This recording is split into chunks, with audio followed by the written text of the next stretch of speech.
Santa.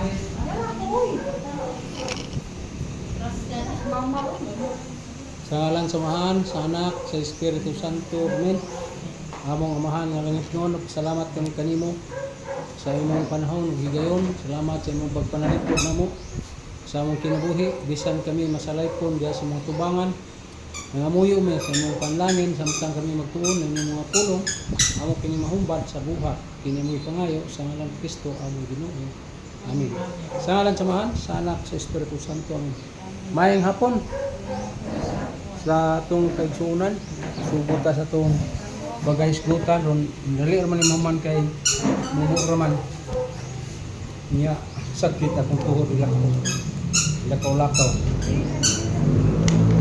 So atong topic ang kaigsuunan dalang kanu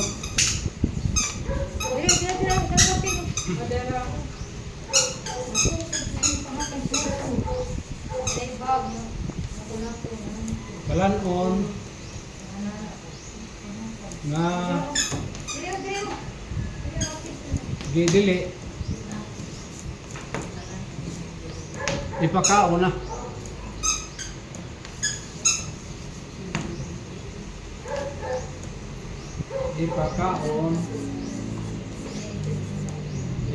na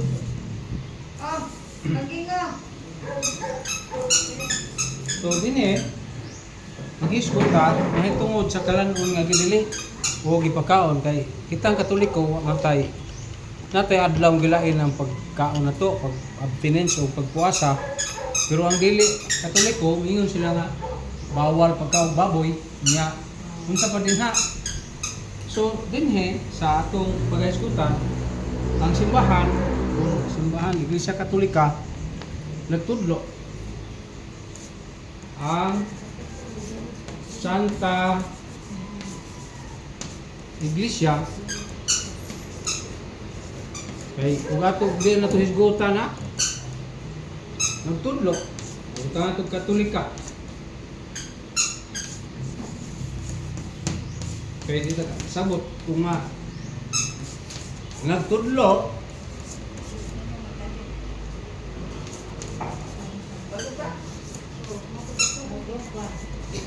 nga ang Diyos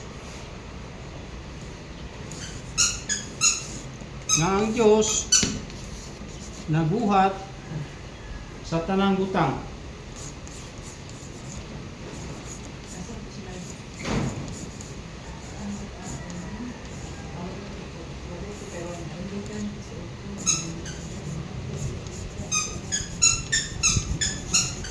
Nga naman ibuhat niya sa tuyo nga kini maayo. Suma sa unang Timoteo niya 4 ngadto sa 5. So ang gibuhat sa Ginoo tuyo niya ang gibuhat niya ang tanang butang. Unya ang iyang mga butang dinis kalibutan maayo. Ang tanang gibuhat sa Ginoo maayo. So dinhi nagpasabot nga ang Ginoo ang iyang binuhat maayo. Unya kay sa Old Testament sa daang kasuguan nini giingon nga gidili ang pagkaon. Pero sa di pata maghiskot niya na ang una nganong gidili nila ang pagkaon usanis paagi pagpalahi. Number 1, pagpalahi sa katawhan sa Dios.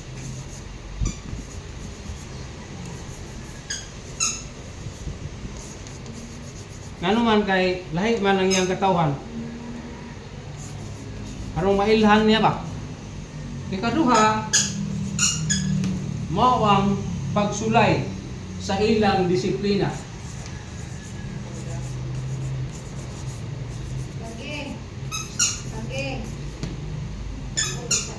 Pagsulay sa Diyos nila labi na pagis pagdisiplina.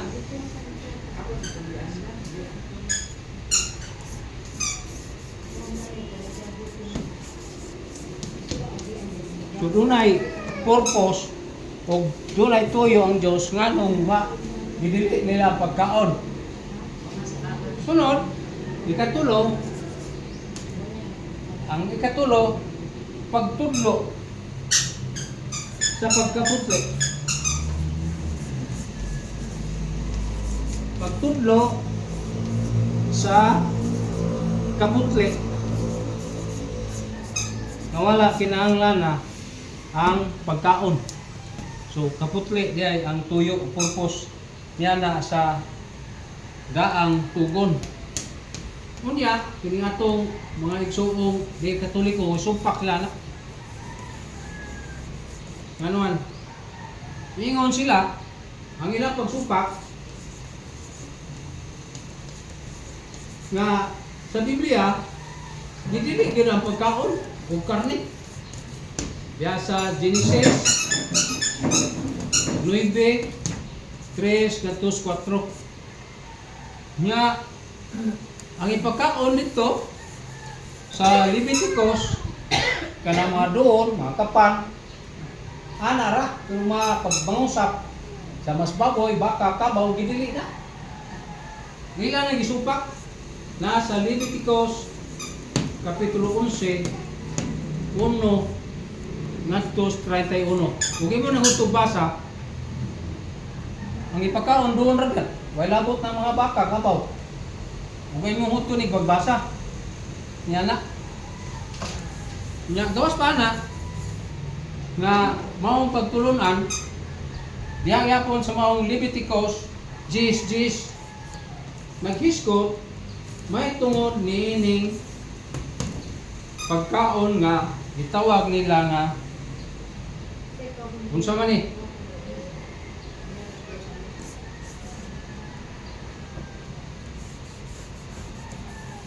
dili pwede kay gihalad na o hinalad nga karne. Di man kay ang buhi kong karne daw may dugo matud nila. Nya dason ana ya sa Leviticus gyapon unya 17:11 ayaw mo kaon kung gihalad sa mga gitawag na tuog Dios. So dili ipakaon ang gihalad sa Dios.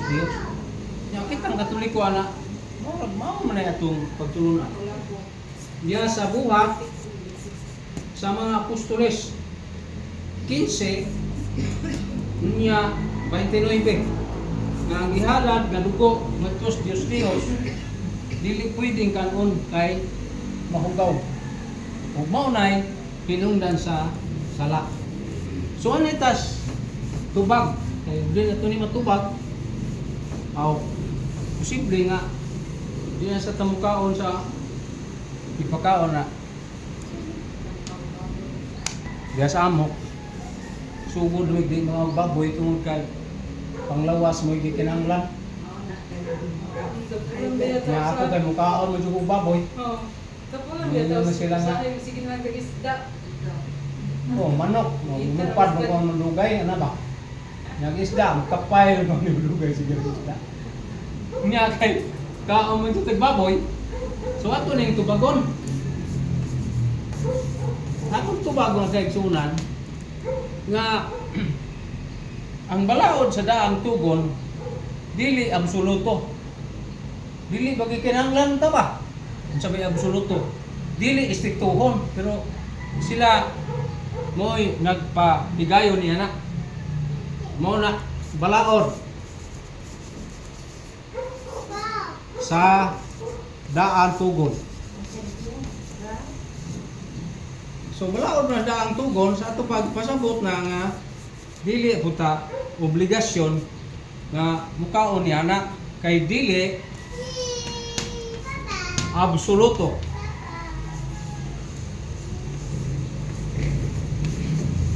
Dili importante ba kanang mga pagkaon nga gibutang, pero sa pag-abot na ni Kristo nahunong na lang tanan. Nasa man yung mabasa nimo dinhi sa Leviticus 10 gyapon 18 nga may labot kaon mo bisag unsa. Nya mao pud sa 2 Samuel 14:32. 2 Samuel nya 14:32 kama 41. Nga kana mga pagkaon nga dili gihalad, dili na Dios katong gihalad no toy Dios sa mas diwata pananglitan. Why si bisan kinsan Katoliko nga kung pagkaibaw ta nga diwata na mukaon ta kay diwata man. Sunod kaya ito nga naman namon gipahunong na sa bagong tugon ki pahunong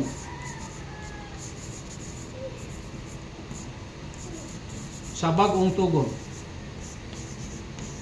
Kinsa nagpahunong? Si Kristo sa bagong tugon. Si Kristo nga nagpahunong ana. Nga naman, way labot sa kaluwasan matud pa ang pagkaon niya na. Unsa may importante nimo sa tao? Pag hinulsol o pagdawat kay Imas Kristo nga ang tanan nga kanon musud sa tiyan, pita kay mo og sala. Ang gikan sa imong kasing-kasing mga pamalikas panunglo mo'y maka daot nga sa San Marcos 7:18 ngadto sa 22 ki isa 22 giingon ni Christos King James Version, giingon ni Christos King James Version nga ang tanan pagkaon na way labot sa kaluwasan. Ang tanan sa ato pa dunay kausaban ni ini labinas misyon pananglitan diya sa San Lucas 10:7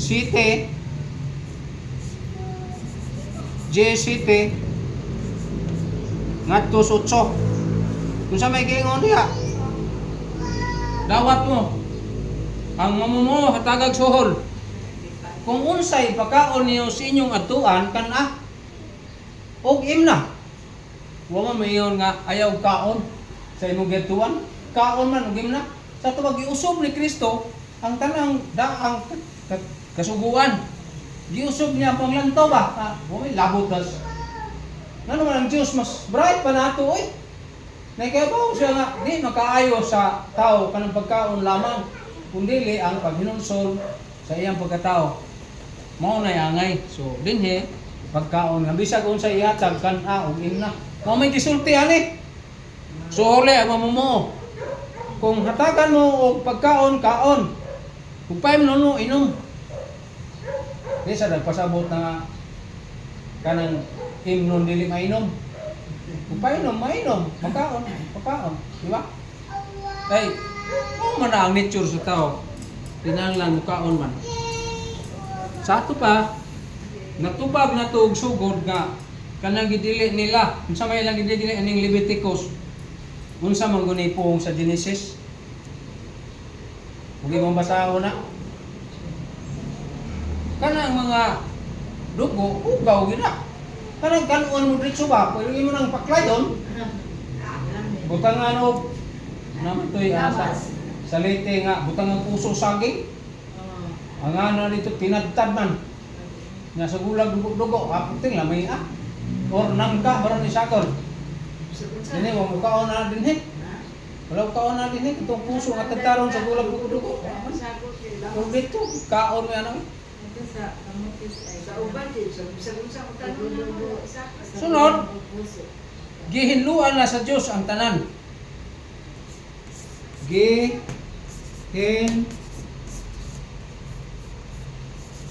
Sa ito pa, wala na hugaw. Kaya gihinluan naman. Gihinluan sa Diyos.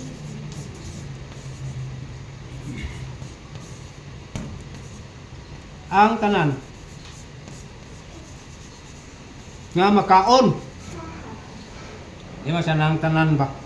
Ang tanan nga pagkaon. Yan na. Gihanluan sa Diyos ang tanang niya anak nga pagkaon.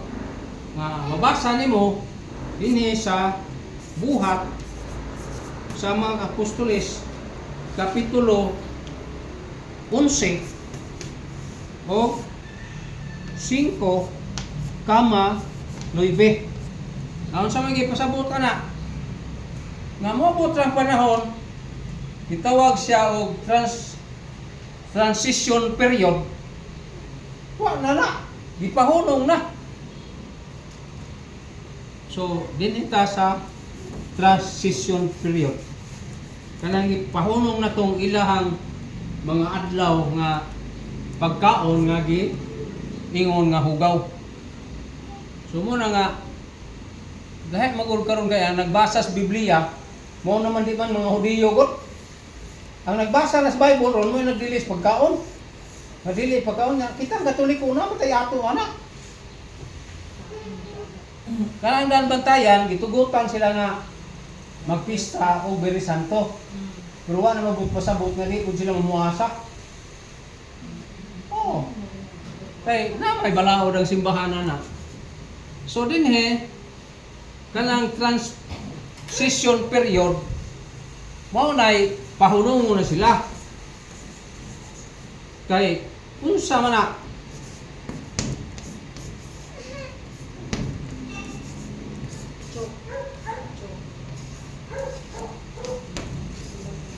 transition period tungod kay pahunong na. So, mo na gisgutan din sa buhat sa mga apostoles kapitulo 15 19 ngadto sa 20 nya ang sunod niya na paglabay sa panahon gipahunong na kay wa na mas Kristo musugot niya na.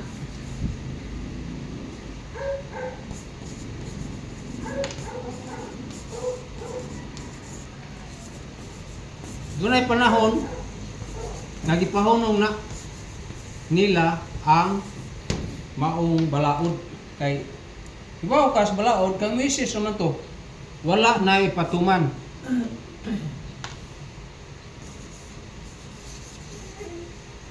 Wala na ipatuman kay usahay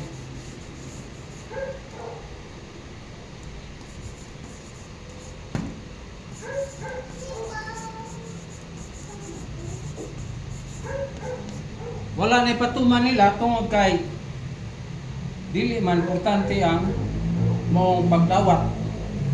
Unya ang tanan ipadawat na nga pagkaon.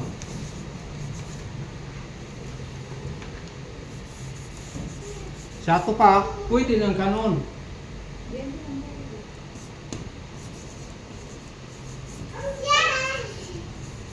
Ipadawat ng tanan sa Dios. So ang Dios nay mo'y magbuot niya na. So gisgutan kini sa Roma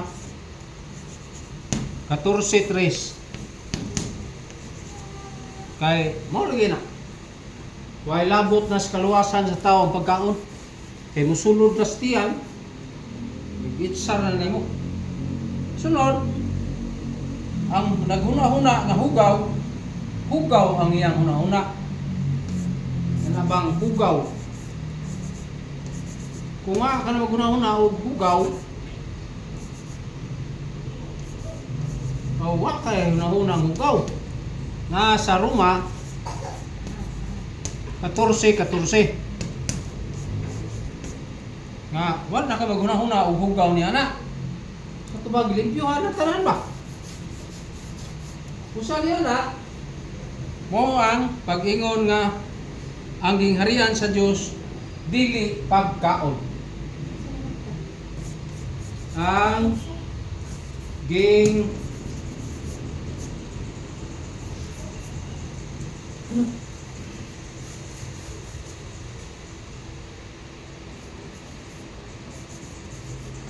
gingharian sa Dios dili pagkaon.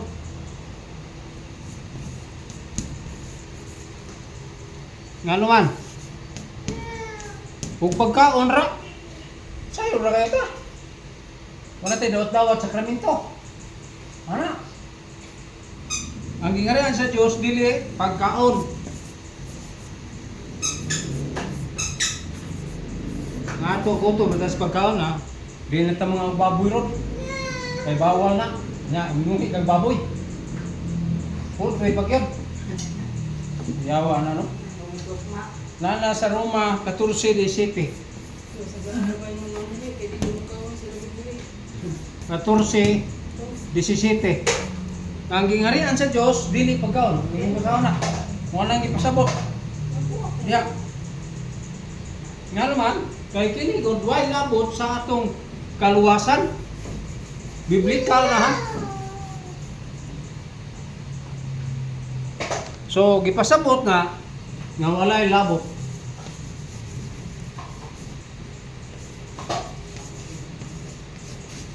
Sa kaluwasan. Ngano ang tao tuyos Ginoo maluwas ta way labot ang kaon.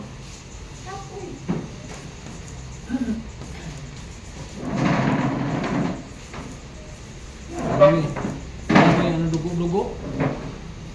Diya sa unang Korinto 8:8. Nga way labot na alang sa kaluwasan. Nya ang tanan ipakaon na.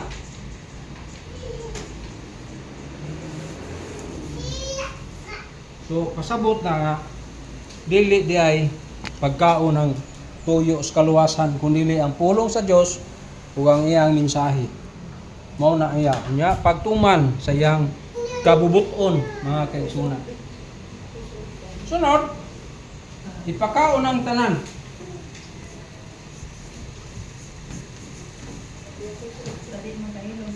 Basta di kahilo.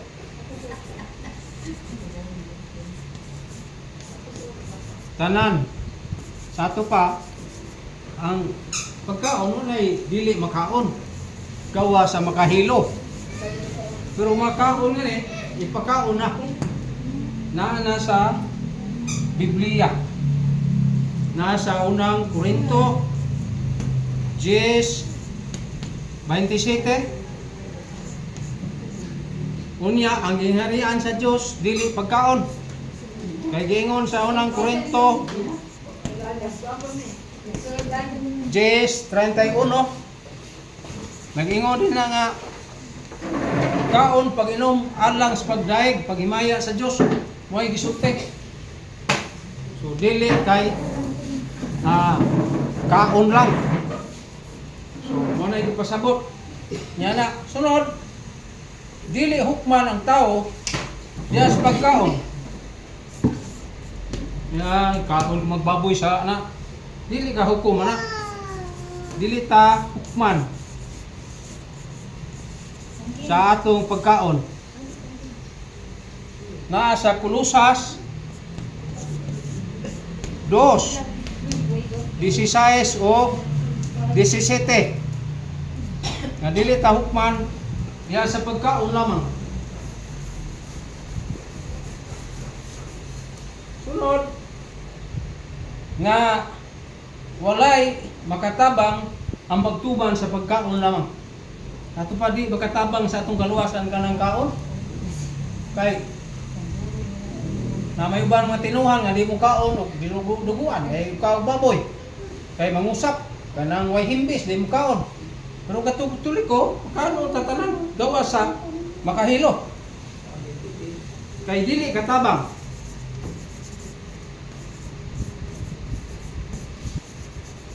Usamang dili katabang sa atong kaluwasan. Nasa Hebrehanon 13:9. Dili makatabang na to sa pagbago na to sa atong pagtuman sa kabuton sa Dios pinaagi ug pagkaon. Sunod nga si Kristo gyud mingon Pedro. Nag-ampos Pedro sa ibabaw sa atop, sa balay. Nagingnan siya sa Ginoo Pedro. kuha o kaon kay namay sabay nga anak upat ka iskinang panakton ba kunya naa nitong tanang klases mga hayop gituntol ito ni Pedro sa di ko mukaon na kay sukad wa ko kukaon hugaw niyon ang Dios kaon Pedro wala nay hugaw nasa 10 ngadto sa 15 sa buhat sa mga apostoles wala nay hugaw gilimpyuhan na sa Dios ayaw pang iyon Pedro hugaw kay ang tanan gilimpyuhan na sa Dios kinsa nagsulti si Kristo yan na sunod diya sa unang Korinto 10:27 nga ang pagkaon dili tabang sa atong kaluwasan kung dili unsa man siya ito ni basahon ni 1 Korinto 10:27 unsa may gipasabutan para maklaro na to 10:27 so din naghisgot mahitungod labot sa kaluwasan 27 nag-ingon din sa 27 kung dili magtutuo mga dapit kaninyo sa pagpangaon o mihukom ka pagguyog kaniya kaon sa idulot kanimo kaon may idulot na ikaw imbitar ka Katoliko brad pista sa amon re ari kay mga unta yang imbitar di mga Katoliko di na wa na sa katuman Biblia katapusan nga dinhi sa 1 Korinto gyapon sa unahan ra 10:30 so ato ni basahon mga igsoon unsa may gipasabot ani dili man pagkaon ra gud ang gilantaw nila katong sa Marcos 1 Marcos 7 naghisgot to nga si Kristo ang nagbuot si Kristo ang tanan makaon na dili kay ang makahugaw kanimo ang mosulod sa imong kasing-kasing ngadto sa imong tiyan sa 30 nag-ingon din kung nagpasalamat kung nagpasalamat ako sa Dios alang sa akong pagkaon nganong sayon man ako may sawayon man ako sa pagkaon sa akong pagpasalamat sa Dios salamat sa Dios mo nang ngaji ta sa kanang samahan sa anak sa Santo salamat sa litson nasal ng pagkaon adi nasayo oy tungta na umana kong tapik dali ra naparabuhin ubina salamat sa Dios nainubina sa Mount Carmel so alas 3 sila magsugod so mana mga kaigsunan daghang salamat subscribe sa atong YouTube channel Holy Por nya atong i-closing sa pwede na mo mangutanan ikaw man manindog sa ngalan samahan sa anak sa Espiritu Santo amen among amahan nga langiton pasalamat kami kanimo sa mga higayon nga mong gihatag kanamo basig dili mi angay takos kanimo makigatubang Ginoo manangini kami nga nagtuon sa mga pulong sa ang paghisgot sa pagkaon nga gidili sa laing pagtuo apan diha sa imong gitudlo makatabang o makaayon nis namo sa among labi kini mong ipangayo sa ngalan ni Kristo among Ginoo amen sa ngalan samahan sa anak sa Espiritu Santo amen. Salamat sa inyong pagsunod sa atong YouTube channel.